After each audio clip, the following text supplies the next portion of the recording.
Hi everybody, welcome back to another tier list video. Again, a Resident Evil tier list, but today we are ranking characters, not the games themselves, but the characters. More precisely, 47 characters. Look what's going on the bottom of the screen. Took me a while to assemble that, but it is done.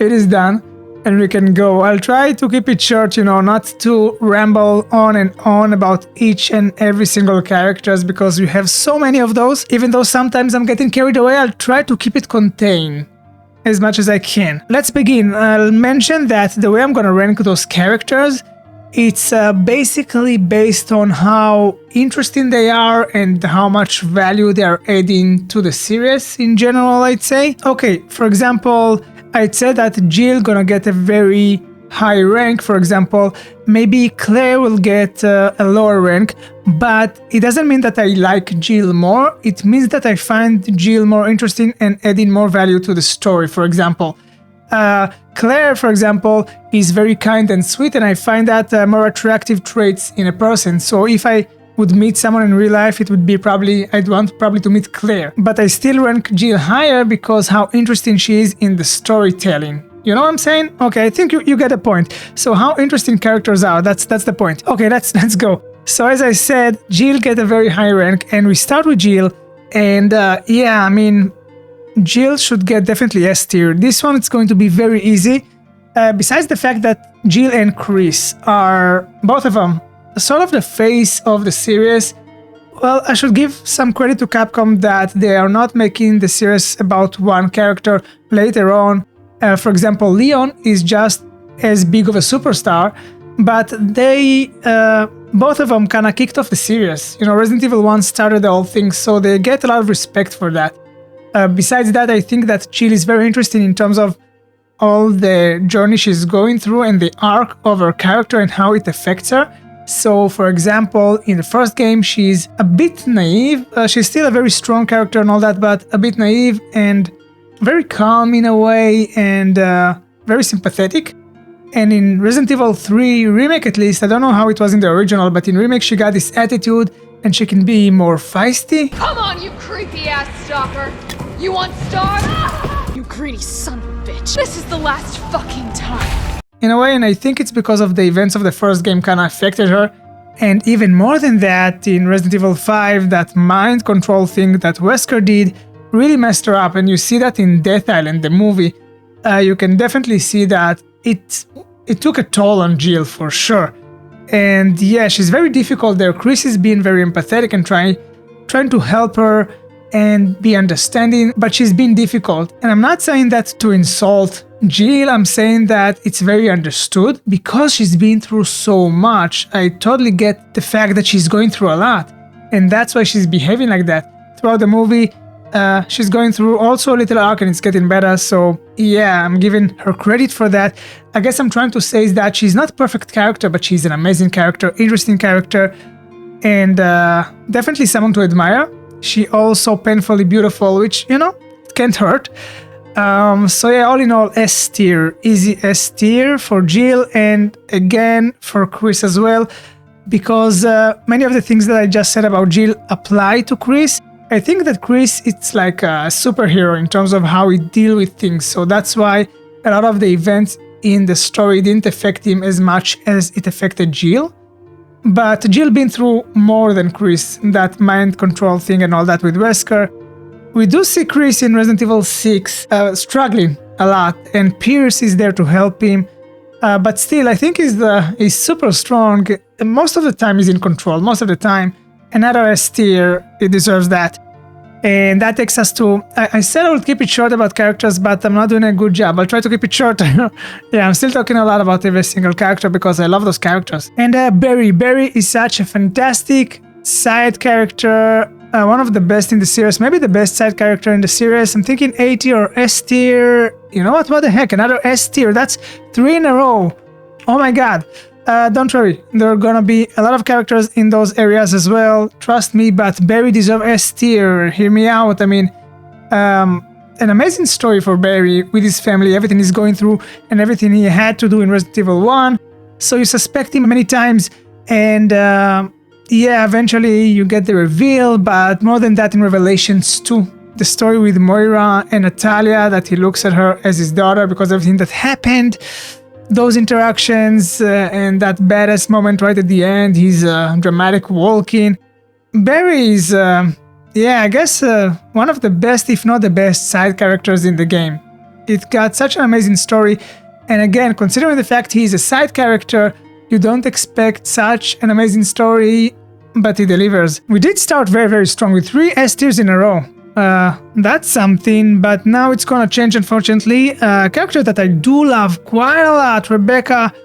She's an amazing medic and such a nice and just almost a perfect person. But if you think about her value in the series, so she had a nice part in Resident Evil 1, but then comes Resident Evil 0, which I think in terms of story was not as good as most of the other titles.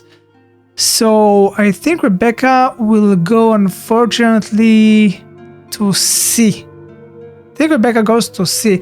I mean, I like Rebecca a lot, but she is not giving you interesting moments for the series enough. And I mean, she has so much potential. If like Resident Evil 0 was more interesting in terms of storytelling, if the plot was just a bit more polished, she should be at least at A. Now again, remember, I'm judging this by how interesting the character is and the value of the character to the story.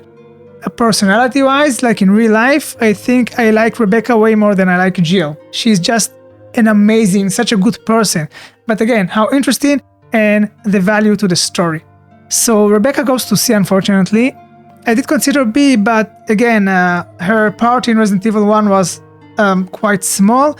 And then I'm thinking about Resident Evil 0, that did not work too well, so that's why C. Wesker, on the other hand, the villain of all villains, the most villain ever, as I like to call him, that's an S tier. Oh my god, what a great character. He is the cheesiest villain. He's not too sophisticated, he's not too smart, he's not like super brilliant dude that you say, oh my god, he's so smart, how I'm gonna outsmart him. He's just the villain of all villains. He got only evil within him in a cheesy way, it's like black and white with him, and he's totally, villain all the way. And I think that Capcom knows that. And they're playing along those lines of silly and funny type of villain on purpose. And it's just, I don't know, I'm addicted to those moments. And we have to admit that he made the series so much more special. There is no Resident Evil without Wesker. I hope somehow it comes back to life at the future game. I will be so down for more Wesker. You have no idea. And let's say this. I think Wesker is one of my top 5 villains of all time in every type of story, medium, games, movies, all together. He's one of my top 5 villains. And more than that, although he's one of the top 5 and not my top villain, something that he does take first place at is best voice. He got the best villain voice I've ever heard in my life. You haven't changed. We last met at the Spencer estate, wasn't it? Arrogant even until the end. Only one truly capable of being a god deserves that right. And those cheesy lines, I don't know guys, it's just brilliant. Claire Redfield, let's talk about Claire, another character like Rebecca, such a good person. I love Claire so much. I think she's not going through as much in terms of her character arc as much as Jill or as Barry. That's why I'm gonna give her A tier. She's going through a lot of stuff, but her character, basically, maybe because she's so strong, it's not tearing her down. She's always very, keeping her morality and her temper and all that. Always kind and sweet. I love Claire Redfield a lot. I think A tier because her ups and downs are not as dramatic or as interesting as Chris or Claire, but amazing character. I mean, A tier for me, it also means that the character is amazing. With an asterisk though, an important asterisk. Because I did not play Code Veronica, I should mention that maybe if I played it, it would be different. Maybe it will be S tier, maybe lower, I don't know. I just did not play it, so that this asterisk over there. And I cannot believe it, but another S tier. Wow, that's quite a lot S tiers today. But Leon, I mean, you know, just like Jill and Chris is a sort of a superstar, and I think he definitely win the funniest character award. He got the most silly, amazing, cheesy, perfect one-liners I've ever heard in video game. Maybe it's possible. Leon, what a Backstreet Boy, what an hilarious character, and still such a badass and unstoppable force of nature. Leon, what can you say about Leon? I don't know. I think, yeah, yet another S tier. So many S tiers, but don't worry. I said it before, those other rows, they're gonna fill up. I promise, they're gonna fill up. But Ada won't also get an S tier. She's the Joker of the series for me. Besides her beauty and, you know, mind games with Leon, and the fact that she's such a badass and such a ninja, like every move is going with stealth and style, and she's definitely the wild card of the series. She got me so confused so many times. She's with us, she's against us, she's good, she's bad.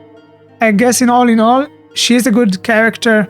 She definitely the good guys, but she got that bad habit for working for the wrong guys. She's tempted too much. She's not as strong with her moral compass as Claire or Rebecca, that's for sure.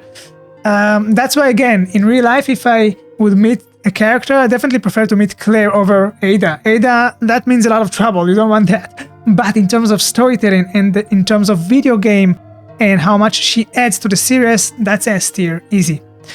I'm so glad I decided to include the merchant, because the merchant is my man. I mean, because he's only a merchant and he doesn't have a story, he will get a B. But guys, hear me out.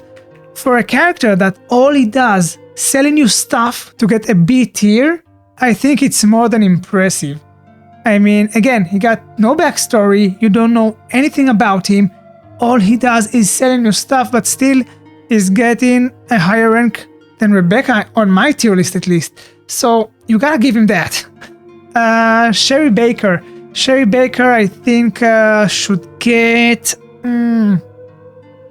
a B. Kinda feel that I kinda did dirty with Rebecca. I think I'm gonna, sorry guys, I'm gonna change it. I'm gonna get Rebecca also to B.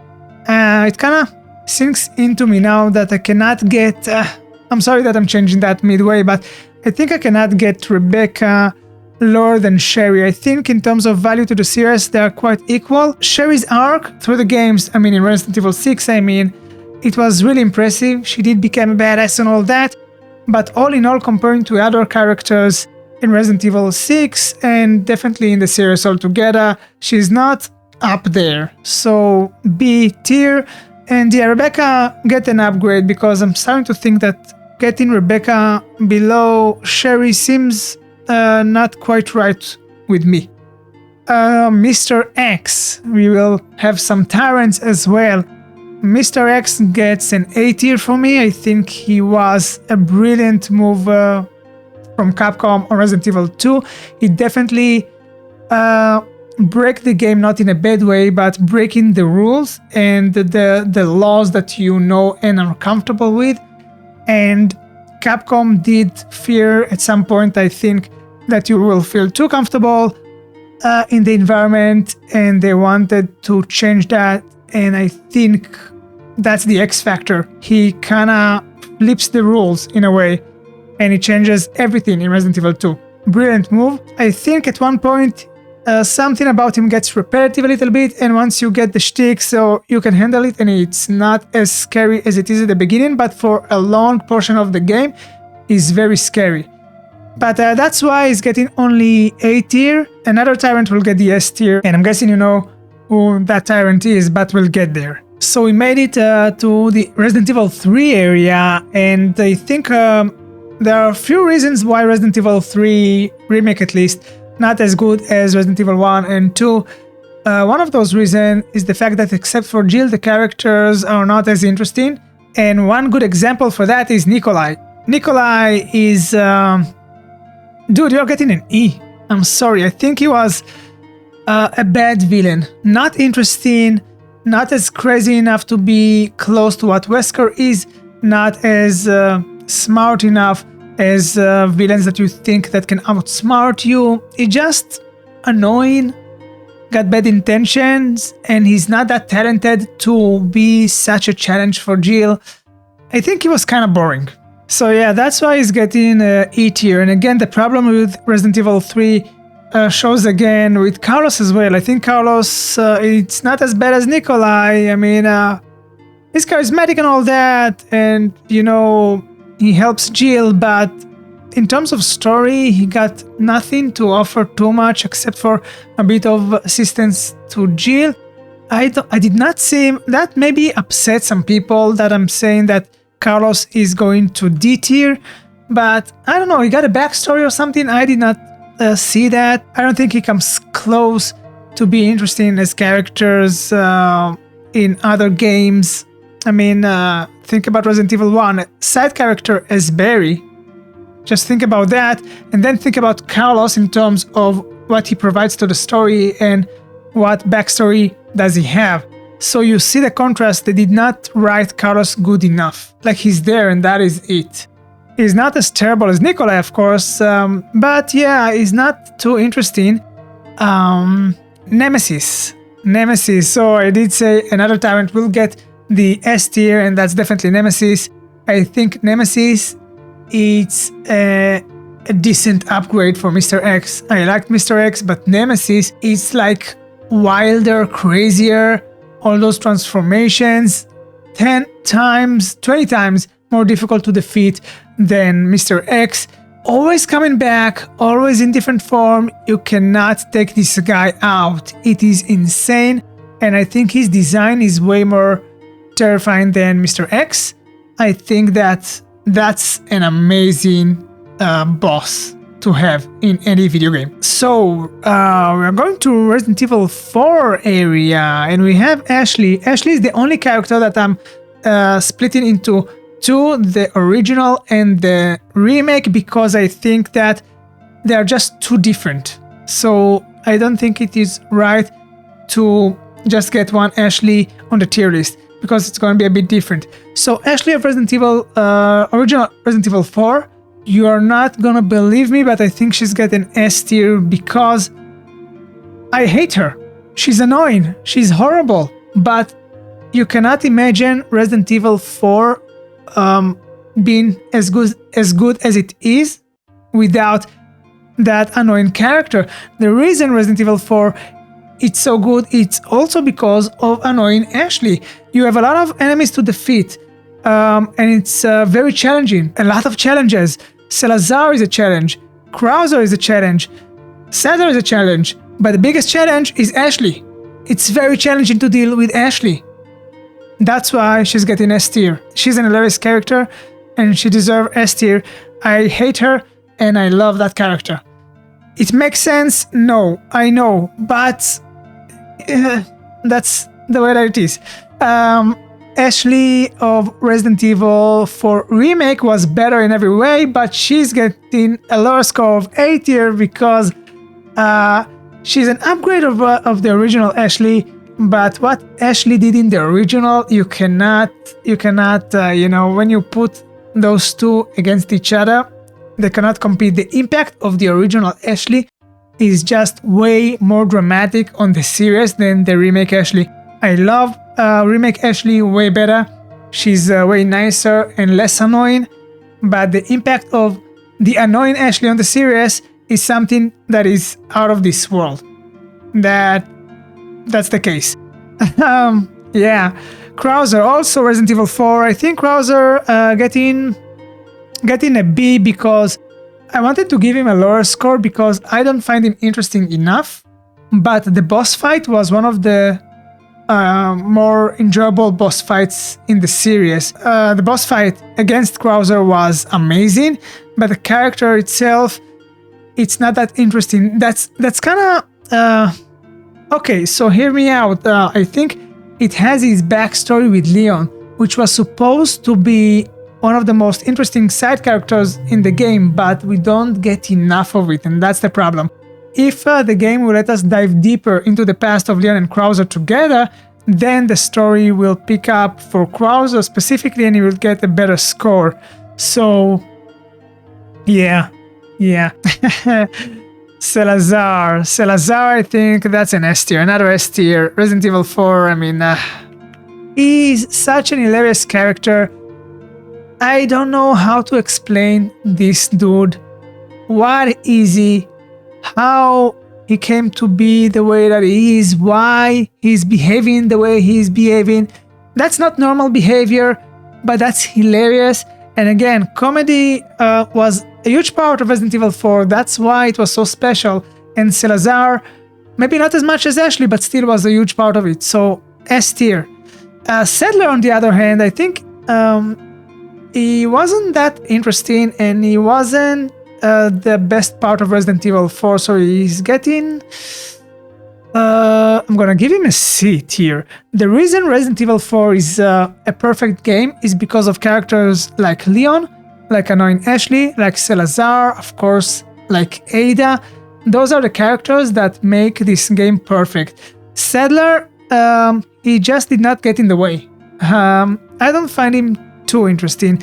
You can replace him with other characters that can take control of the Plagas, and I won't mind too much, you know what I'm saying? Yeah, but I don't want to go too low. Still, it was an important part to some extent of the game, so C. Verdugo, I thought of including him because even though he's not such a major character in the series, he's one of the top 3 boss fights in the entire series, so you should, mention him. And for that, he's getting A tier. I am still having nightmares over this dude. What the heck? The scariest part of Resident Evil 4, without a doubt, he should be mentioned. Mendez was also like Mr. X in a way, but a bit downgraded. Not the best part of 4, but still memorable part of 4, so he should be mentioned. He will get the B tier for me. Mendez, you get in B. I hope you understand why we're not getting more than that, because Salazar and characters like that are more memorable, but still you should mention Mendez. He was an important part.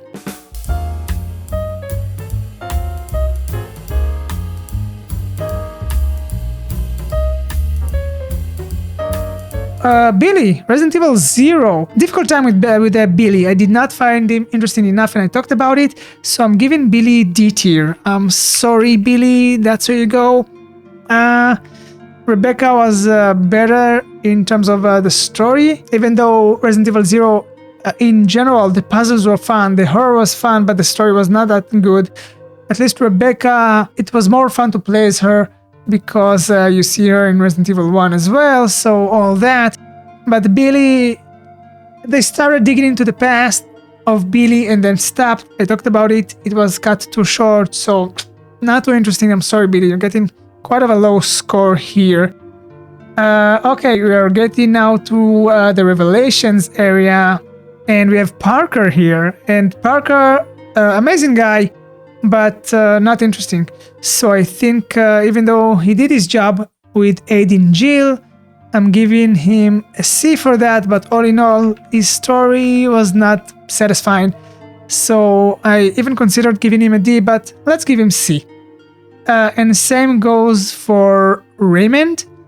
I think the story of Revelations was good, but purely because of Jill. Jill was the game, a little bit Chris, but Jill was Revelations. Unlike a lot of other games that you got many characters that makes the game interesting, I think in this case, he provides, some elements. You are always confused about him. Is one of the good guys or the bad guys, so I'm giving him a C for that and not lower. But basically that's all he provides. And one of the worst villain, I think, next to Nikolai is Jessica. Jessica also is from Revelations. Not interesting characters, not a good villain. Just she has that, one-of-a-kind outfits. I'll give her that, but that's all. So yeah, E tier for Jessica. Revelations 2. So Revelations 2, we have Natalia. Natalia was important in terms of what she was symbolizing for Barry. So I'll give her B for that. I do think that her story is not as impressive as Barry's story and definitely not Moira's story, but she plays a part in that, so I'll give her the B tier. However, Moira gets an A tier. Her story is amazing in Resident Evil Revelations 2. Her traumatic past and her connection with Barry, complicated relationship with Barry, was the game. I think in a lot of ways Revelations 2 was Moira's and Barry's game, way more than it was Claire's game, surprisingly so. A very good side character, deserves the A tier. Well done writing this character, Capcom. I really liked Moira's story. Another A tiers goes for Sheva. Sheva is an amazing companion, beautiful, smart, strong, and all in all, enjoyed her companion. She's not as charismatic or as important to the series as characters like Jill or Leon, so she won't get the S tier, but she's getting the very honorable A tier. Irving of Resident Evil 5. He's a lunatic, so I'll give him a D for that and not an E. I was considering giving him E tier because he's boring, but because he's a bit wild, I'll give him the D tier. But yeah, all in all, not good villain. I'd say Resident Evil 5, we have Wesker, and Wesker. That's your villain, not Irving, and not Excella as well, but Excella was more interesting and more amusing than Irving. So I thought of giving Excella a B, but she deserved to get a lower score for the fact that I cannot believe she trusted Wesker so blindly. I mean, she was kinda stupid for that. That was embarrassing for her character. I'll give her a C for that. She was funny and amusing in a way, and I enjoyed her character, so I thought of giving her a B, maybe even an A, but her trust in Wesker all the way through to the very last second, that's embarrassing. So yeah, no more than a C, Excel, I'm sorry.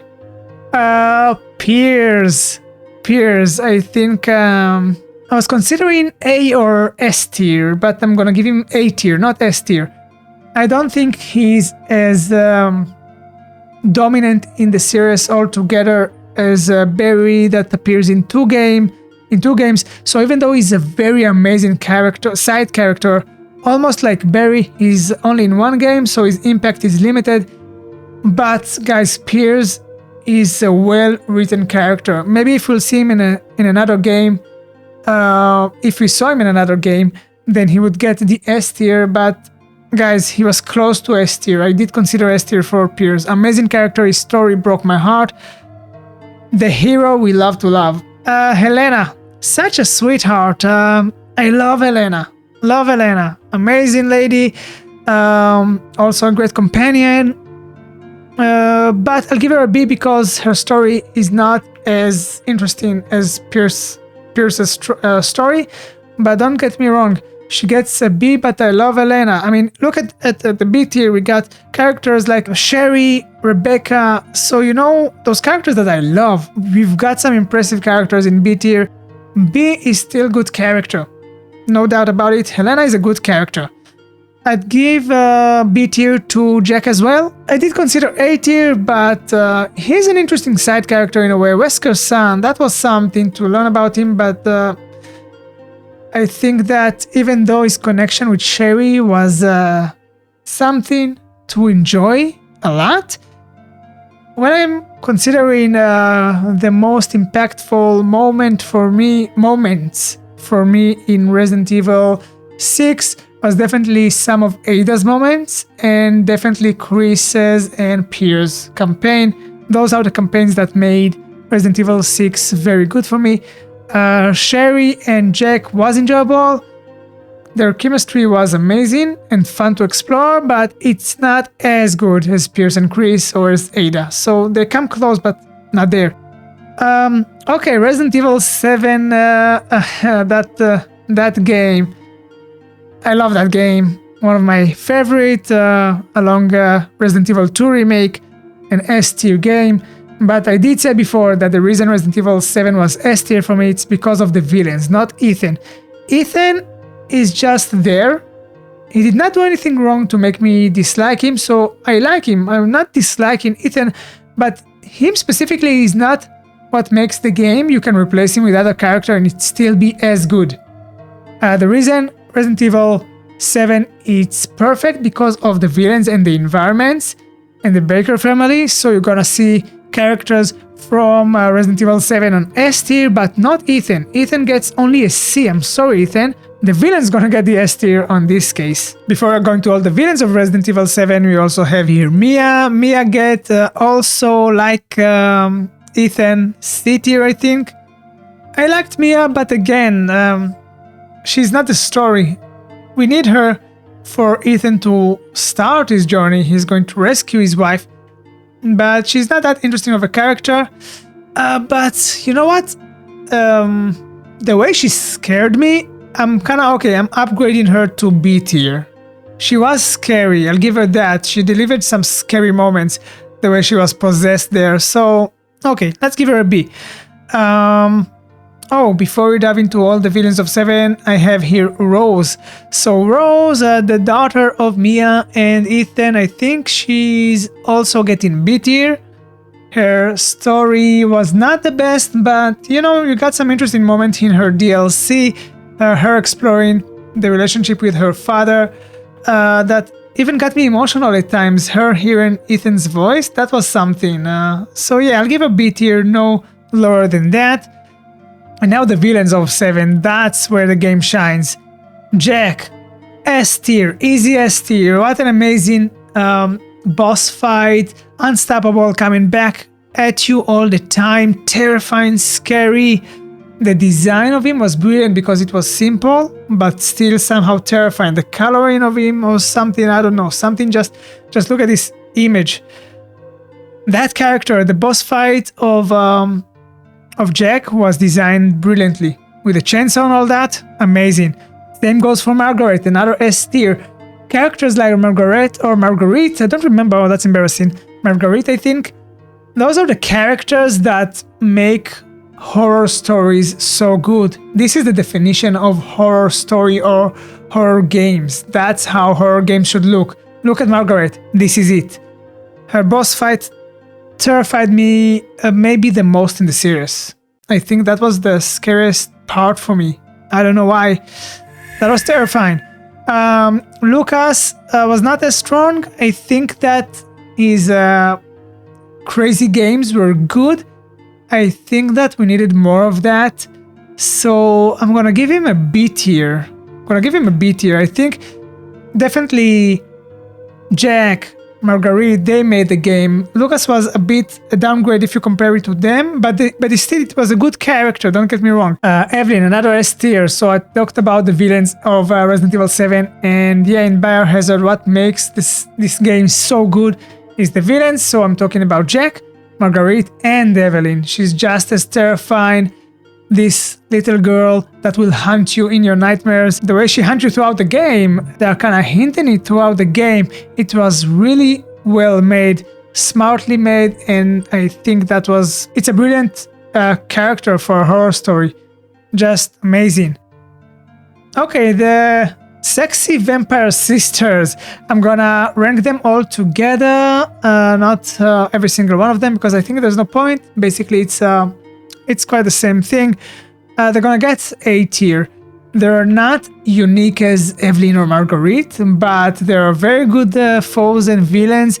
Amazing design, and vampires in general, you know, it worked, and I think it was an amazing addition to Resident Evil 8. Lady Dimitrescu, though, gets the S tier. She gets the S tier. She was, I don't know, one of the reasons the game sell so well, probably. She was such a huge part of the trailer. She was the character that everybody was talking about. This giant lady, this super strong, crazy vampire that hunts you in a way like Mr. X and then transform into that creature. what a terrifying vampire. And her design, the design of the castle, everything that has to do with Lady Dimitrescu was amazing. That's why the sisters getting only A tier, because comparing to her, she was the better villain here in terms of the design and everything. But still, yeah, the entire section of the castle was just so good. Moreau was a bit of a downgrade comparing to those. Yeah, it was not too interesting. The level design was very good. The water section was good, but him specifically was not as good. Donna Beneviento. I actually have the image of the puppet and not herself, but S tier. I need to learn more about her backstory. I did realize it was something interesting, but you know, her character design and the level was the scariest part of Resident Evil Village. I mean, that scary baby, and again in the DLC with Rose, those dolls in House Beneviento. House Beneviento, and you know, that's Donna's Beneviento's house, and basically it's all around her. So everything she provides to Village, that's like Marguerite in a way, that's one of those things that makes horror stories so horrific. Brilliant. I think that Heisenberg was not as good, but I'll give him a B tier, no lower than that. He was crazy enough, and the factory section was intense and memorable. So also the fact that he's, you know, having mommy issues with Mother Miranda, that was kind of amusing, and I think it was interesting to some extent. Mother Miranda, that kind of orchestrated the entire thing. She gets the A tier, not as impressive as Lady Dimitrescu or Evelyn, for example, but she's still such a core part of the story, and she's the one that causing all of those things. So she gets the A tier. And we have the Duke as well. I decided to include him. He cannot get the same, you know, the same score as the Merchant, but I'll give him a C tier. He deserved that because he was almost as good, but the Merchant still, he was the iconic Merchant, not the Duke, so he should be, you know, on a higher rank. Again, only B tier, but remember, he got no story, nothing, he's just selling your stuff, so for that, getting a B, it's impressive. And there you have it. Look, that's when you know that the series is great. Look how we filled up the S tier, so many S tier characters for me, because the series of games is just something I'm in love with, and I'll always be in love with Resident Evil. And yeah, that was something. That was something. I would love to hear your thoughts if you think that I left an important character behind. I did not include all of the characters, of course, but a huge portion of them, I'd say even maybe most of them, I don't know, but a huge portion of Resident Evil characters took part in this ranking process. I enjoyed it. I enjoyed talking a lot about every single character. Trust me, I tried to keep it short. I tried to contain it as much as I could, and it was difficult. I could talk endlessly about every single characters, what I like, what I dislike, but yeah, I tried. Yeah, that was fun. So, I hope you enjoyed this one as well, and I'll see you soon. Thank you for watching.